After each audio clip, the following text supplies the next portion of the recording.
കേരളത്തിൽ KPCC president തൽക്കാലം മാറില്ല.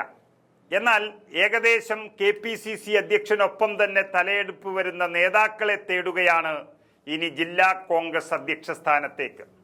കോൺഗ്രസ് എന്ന പാർട്ടി ഇനി അറിയപ്പെടേണ്ടതും അഡ്രസ് ചെയ്യപ്പെടേണ്ടതും ജില്ലാ അധ്യക്ഷന്മാരുടെയും ജില്ലാ കമ്മിറ്റിയുടെയും പേരിലായിരിക്കണം. അതുകൊണ്ട് തന്നെ അഹമ്മദാബാദ് AICC സമ്മേളന പ്രഖ്യാപനത്തിന്റെ അടിസ്ഥാനത്തിൽ കേരളത്തിലെ DCCകളിൽ വൈകാതെ സമ്പൂർണ്ണ മാറ്റം വരികയാണ്. സംഘടനാ പ്രവർത്തനത്തിന്റെ താക്കോൽ സ്ഥാനം എന്നുള്ള നിലയിൽ പ്രധാനപ്പെട്ട നേതാക്കളെ തന്നെ DCC പ്രസിഡന്റുമാരാക്കാനാണ് ഇപ്പോൾ ആലോചന നടക്കുന്നത്. എല്ലാ ജില്ലകളിലും പ്രസിഡന്റുമാരെ മാറ്റാൻ പോവുകയാണ്.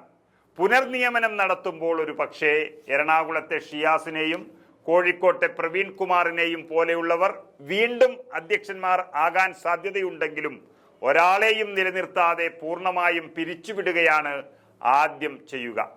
വെറും DCC അധ്യക്ഷന്മാർ മാത്രമല്ല, കാലാകാലങ്ങളായി കെട്ടിപ്പിടിച്ചിരിക്കുന്ന എല്ലാ DCC ഭാരവാഹികളെയും മാറ്റുകയാണ്. ഭാരവാഹി നിര തന്നെ അപ്പാടെ മാറുന്നു. നിലവിലെ DCC പ്രസിഡന്റുമാർ 3.5 വർഷം മാത്രമേ പിന്നിട്ടിട്ടുള്ളൂ. എന്നാൽ DCC ഭാരവാഹികൾ 12 വർഷം കഴിഞ്ഞവരൊക്കെ ഇപ്പോഴുമുണ്ട്.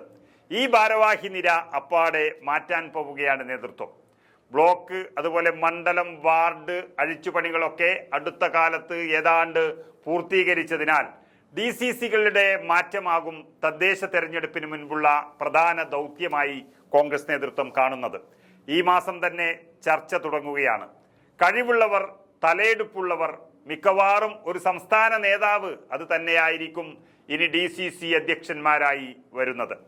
ഇനി DCC പ്രസിഡന്റുമാരായിരിക്കും മണ്ഡലം, ബ്ലോക്ക് ഭാരവാഹികളെയും അതുപോലെ DCC ഭാരവാഹികളെയും ചർച്ചകളിലൂടെ നിശ്ചയിക്കാനുള്ള അധികാരം പൂർണ്ണമായും ഉള്ളത്. അവർ പറ്റില്ല എന്ന് പറഞ്ഞാൽ പറ്റാത്തത് തന്നെയാണ്, അവരെ എടുക്കാൻ കഴിയില്ല. മാത്രമല്ല, നിയമസഭ, ലോകസഭാ സ്ഥാനാർത്ഥി നിർണയത്തിലും DCC അധ്യക്ഷന്മാർക്ക് പ്രധാനപ്പെട്ട റോളുണ്ടാകും. കേന്ദ്ര തെരഞ്ഞെടുപ്പ് അതോറിറ്റി യോഗം ചേരുമ്പോൾ പ്രധാനപ്പെട്ട ജില്ലകളിലെ കോൺഗ്രസ് അധ്യക്ഷന്മാരെ പങ്കെടുപ്പിക്കുന്നത് വരെ പരിഗണനയിൽ ഉള്ളതാണ്. നമുക്കറിയാം, ഒരു 5ഓളം DCC അധ്യക്ഷന്മാരുടെ പ്രവർത്തനത്തെക്കുറിച്ച് കോൺഗ്രസ് നേതൃത്വത്തിന് നല്ല തൃപ്തിയുണ്ട്.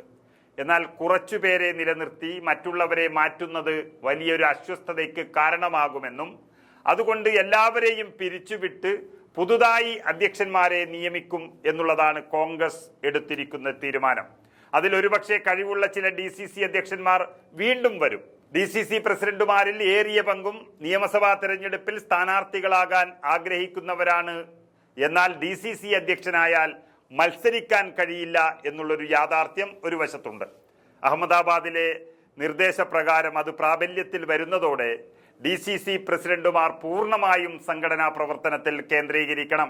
ഏത് തിരഞ്ഞെടുപ്പായാലും ആ തെരഞ്ഞെടുപ്പിൽ മത്സരിക്കാൻ അവർക്ക് കഴിയില്ല.